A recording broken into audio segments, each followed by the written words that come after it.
Imagine this, a man who survived not one, but 2 nuclear attacks in his lifetime. For most of us, the mind rejects this idea. Science and statistics tell us that surviving near ground zero is almost impossible.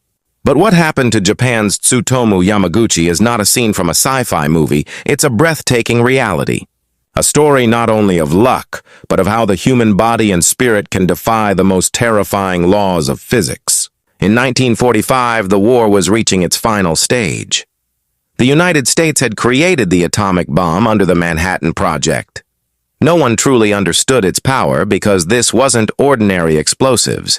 This was energy born from the splitting of atoms, heat as intense as the surface of the sun. Tsutomu Yamaguchi, an engineer at Mitsubishi, was in Hiroshima for work. Being there was a professional duty, but returning to Nagasaki was a personal need. His wife and his young child were waiting for him.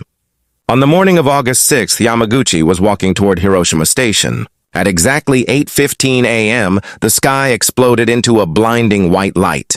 Physics tells us that light travels faster than sound, so he saw the flash first, and then the destruction followed. It felt as though the air itself had caught fire. Yamaguchi was about 3 kilometers from ground zero, a logical distance that saved him from being vaporized instantly. Any closer, and his body would have simply disappeared. The shockwave lifted him off his feet and slammed him into the ground. He was burned and injured, but his vital organs were intact. That night, Hiroshima looked like a living hell. Yamaguchi survived in a small shelter. And by the next morning, despite his injuries, he made a decision that defies belief. He would return to Nagasaki, a wounded man barely clinging to life, traveling across a devastated country.